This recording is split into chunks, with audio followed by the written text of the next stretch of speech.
கூடுகிறது நாடாளுமன்ற சிறப்பு கூட்டத்தொடர். நீட் முறைகேடு உள்ளிட்ட பிரச்சினைகளை எழுப்ப எதிர்க்கட்சிகள் திட்டம். கள்ளக்குறிச்சியில் விஷசாராயம் அருந்தி உயிரிழந்தவர்களின் எண்ணிக்கை 58ஆக அதிகரிப்பு. பாதிக்கப்பட்டவர்களுக்கு தொடர்ந்து தீவிர சிகிச்சை.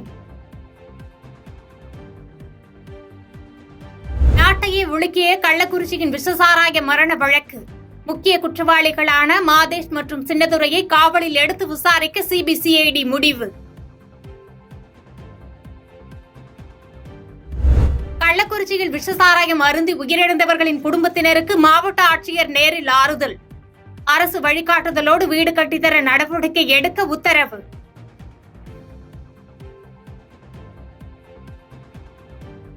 கள்ளக்குறிச்சியில் விஷசாராய மரணங்களை தொடர்ந்து கல்வராயன் மலையில் நடத்திய சோதனையில் 1000 லிட்டர் கள்ளசாராய ஊழல் அழிப்பு. கள்ளச்சாராய விற்பனையில் ஈடுபடுவோர் மீது குண்டர் தடுப்பு சட்டம் பாயும் என்றும் காவல்துறை எச்சரிக்கை.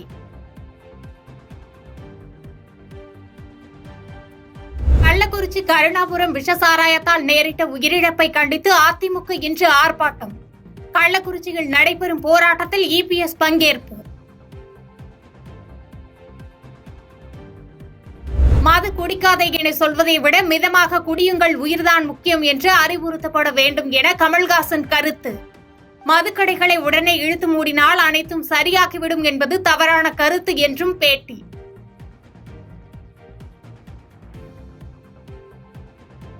விக்கிரவாண்டி இடைத்தேர்தலில் போட்டியிடும் திமுக, பாமக, நாம் தமிழர் கட்சி வேட்பாளர்கள் உட்பட 56 வேட்புமனுக்கள் மீது இன்று பரிசீலனை.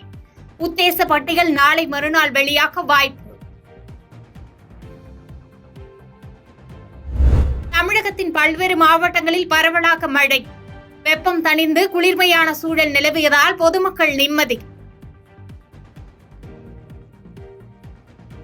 நீட் தேர்வில் முறைகேடு செய்த 63 மாணவர்கள் தகுதி நீக்கம்.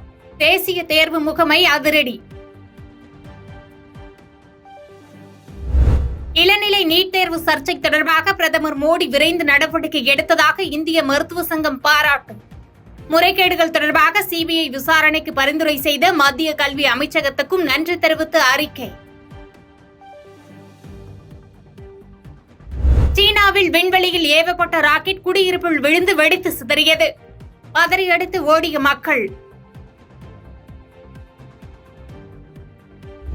T20 உலகக்கோப்பை கிரிக்கெட் சூப்பர் 8 சுற்று. அமெரிக்காவை 10 விக்கெட்டுகள் வித்தியாசத்தில் வீழ்த்தி அரையிறுதிக்கு சென்றது இங்கிலாந்து. பாதகம் செய்பவரை கண்டால் நாம் பயங்கொள்ளலாகாது பாப்பா. மோதி மிதித்து விடு பாப்பா, அவர் முகத்தில் உமிழ்ந்து விடு பாப்பா. அண்மை செய்திகளை உடனுக்குடன் தெரிந்து கொள்ள இணைந்திருங்கள் இயம்நாடு தொலைக்காட்சியுடன்.